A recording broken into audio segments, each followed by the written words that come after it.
அன்பார்ந்த பெரியோர்களே, ஜோதிட நண்பர்களே, உலகத் தமிழர்களே, உங்கள் அனைவருக்கும் என் வணக்கம். இன்று நாம் பார்க்கக்கூடிய ஜோதிட செய்தி, இன்றைய பரபரப்பான அரசியல் சூழலில் தமிழக வெற்றிக் கழகம் தலைவர் திரு விஜய் அவர்கள் தன்னுடைய முதல் மாநாட்டை நடத்தி முடித்திருக்கிறார். அரசியல் சூழலில் இன்றைக்கு தமிழக வெற்றி கழகத்தினுடைய வரவு என்பது எப்பொழுதுமே புதிய வரவு என்பதை நாம் வரவேற்க வேண்டும். அதோடு மட்டுமல்ல, இவருடைய ஜாதகம் என்ன சொல்கிறது? இவருடைய வரவு என்பது தமிழகத்தில் அரசியலில் மாற்றத்தை ஏற்படுத்துமா? இவருக்கான எதிர்கால வாய்ப்புகள் எந்த அளவிற்கு பிரகாசமாக இருக்கிறது என்பதை பற்றி நாம் இந்த வீடியோவில் பார்க்கவிருக்கிறோம். அவருடைய பிறந்த தேதி 22/6/1974 12:08 PM சென்னையில் பிறந்திருக்கிறார். இவருடைய நட்சத்திரம் பூச நட்சத்திரம், 1ஆம் பாதம், கடகராசி, கன்னியா லக்னம். இந்த ஜாதகத்தை ஜெய்மினி அடிப்படையில் நாம் அணுகலாம் என்று இருக்கின்றேன். ஏனென்றால் என்னுடைய வீடியோக்களில் தற்காலம் ஜெய்மினியை பற்றி அதிகமாக நான் பேசி வருகிறேன். அந்த அடிப்படையில் ஜெய்மினி ஜோதிட அடிப்படையில் இவருடைய ஜாதகம் எந்த அளவிற்கு ராஜயோகம் உடையதாக இருக்கிறது, வருகின்ற 2026 தேர்தலில் இவருடைய வெற்றி வாய்ப்பு எவ்வாறு இருக்கிறது என்பதை நாம் ஜெய்மினி சூத்திர அடிப்படையில் நாம் பார்க்கவிருக்கிறோம். இவருடைய ஜாதகத்தில் சூரியன் புத்திரகாரகன், சந்திரன் ஞாதிகாரகன் GK, செவ்வாய் BK பிராத்திருக்காரகன், புதன் அமாத்தியகாரகன் AMK, குரு AK ஆத்மகாரகன், சுக்கிரன் DK தாரகாரகன், சனி மாத்துருக்காரகன். இந்த சரகாரகங்கள் அப்படிங்கிறது இந்த ஜாதகத்தில் முக்கியமான பங்கு வகிக்கிறது. லக்னம் கன்னியா லக்னம், லக்னாதிபதி புதன் 10ஆம் இடத்தில் வக்ரகதியில் இருக்கிறார். லக்னாதிபதி 10ஆம் இடத்தில் இருப்பதோடு மட்டுமல்லாமல் அவர் ராஜ கிரகமான சூரியனோடு இணைந்திருக்கிறார். அதோடு மட்டுமல்ல, 5ஆம் பாவாதிபதி, ஜெய்மினியில் மிக முக்கியமான பாவாதிபதி 5ஆம் பாவாதிபதி 10ஆம் இடத்தில் இருப்பது மிகப்பெரிய ராஜயோகத்தை தரக்கூடிய அமைப்பு. இந்த ஜாதகத்தில் புதன் அமாத்தியகாரகன், முக்கியமான விஷயம். 2வது ஹையஸ்ட் டிகிரியில் இருக்கக்கூடிய கிரகம் அமாத்தியகாரகன். அமாத்தியகாரகன் அவருடைய தொழில், வருமானம் போன்றவற்றையெல்லாம் குறிப்பிடக்கூடிய கிரகம். இவருடைய காரகாம்ச லக்னம், இவருடைய காரகர் யார் அப்படின்னு சொன்னா ஆத்மகாரகர் குரு. அவர் ரிஷப ராசியில் இருக்கிறார். எனவே காரகாம்ச லக்னம் என்பது ரிஷப லக்னமாக இருக்கிறது. இது ஒரு அடிஷனல் பாயிண்ட் நமக்கு. நம்ம பார்க்கக்கூடிய விஷயம் அப்படிங்கிறது 10ஆம் இடம் பதா லக்னம். 10ஆம் பாவகம் என்பதுதான் ராஜ்ய பதவியை தரக்கூடிய இடம்.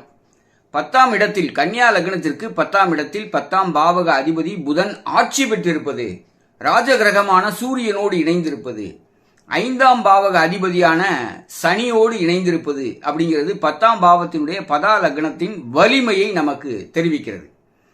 இது முக்கியமான ஒரு பிளானட்டரி காம்பினேஷன். அடுத்ததாக இவருடைய ஜாதகத்தில் ராஜயோகா காம்பினேஷன்ஸ் என்று சொல்லக்கூடிய அரச யோகங்களை தரக்கூடிய அமைப்பு என்பது ஒரு 5-6 ராஜயோகங்கள் ஜெய்மினி அடிப்படையில் அமைந்திருக்கிறது. ஆத்மகாரகர் அமாத்தியகாரகருடைய இணைவு என்பது மிகச்சிறந்த ராஜயோகத்தை தரக்கூடியது. இது இவருடைய தசாம்ச வர்க்க சக்கரத்தில் குருவும் புதனும் பரஸ்பர ராசி திருஷ்டி அடிப்படையில் பார்த்துக் கொள்வது, பரிவர்த்தனை யோகத்தில் அமைந்திருப்பது என்பது மிகச்சிறந்த அமைப்பாகும். இவருடைய D10 லக்னம் மிதுன லக்னம். மிதுன லக்னத்திற்கு 10ஆம் இடம் என்பது ராஜ்யத்தை தரக்கூடிய இடம். அந்த 10ஆம் இடத்தை ஆத்மகாரகன் குருவும் அமாத்தியகாரகர் புதனும் அந்த பாவத்தை பார்க்கிறார்கள். இது மிக வலிமையான ஒரு ராஜயோக அமைப்பாக நாம் பார்க்க வேண்டும். அடுத்ததாக ஆத்மகாரகனாக சொல்லப்படக்கூடிய குருவும் DK தாரகாரகன் சுக்கிரனும் ஒருவருக்கொருவர் நவாம்ச ராசியில் பார்வை செய்து கொள்கிறார்கள். ராசி திருஷ்டி அடிப்படையில் பார்வை செய்து கொள்கிறார்கள். இது மிகச்சிறந்த ராஜயோகத்தை தரக்கூடியது அமைப்பாகும். அடுத்ததாக அமாத்தியகாரகனும் 5ஆம் பாவாதிபதியாக வரக்கூடிய சனியும் இணைந்து பார்வை செய்யக்கூடிய அமைப்பு என்பது D1 10ஆம் இடத்தில் இருப்பது ஒரு ராஜயோக அமைப்பாகும். அதே போல சுக்கிரன் சந்திரன் மியூச்சுவல் ஆஸ்பெக்ட் அப்படிங்கிறது, சந்திரனை சுக்கிரன் பார்க்கிறார், சுக்கிரனை சந்திரன் ராசி திருஷ்டி அடிப்படையில் D1ல பார்க்கிறார். ஸோ இந்த பார்வை என்பது மிகச்சிறந்த தனயோகத்தை கொடுக்கக்கூடிய அமைப்பாகும். அடுத்ததாக PK என்று சொல்லக்கூடிய சூரியன், DK சுக்கிரன், இவருடைய பார்வை D10ல் சூரியன் சுக்கிரனுடைய பார்வை என்பது ஏற்படுகிறது. இது ஒரு முக்கியமான காம்பினேஷன் இந்த ஜாதகத்தை பொறுத்தவரை. அதே போல புத்திரகாரகன் சூரியனும் 5ஆம் பாவாதிபதி சனியும் இணைந்து ராசி சக்கரத்தில் 10ஆம் இடத்தில் இருக்கிறார்கள். ஸோ இது ஒரு ராஜயோக அமைப்பாகும். எனவே முக்கியமான ராஜயோகங்கள் இந்த ஜாதகத்தில் ராசி கட்டம், நவாம்ச கட்டம் மற்றும் அரசாங்க பதவி, அரசாளக்கூடிய யோகத்தை தெரிவிக்கக்கூடிய தசாம்ச வர்க்க சக்கரத்திலும் இது பிரதிபலிப்பதை நாம் பார்க்கின்றோம்.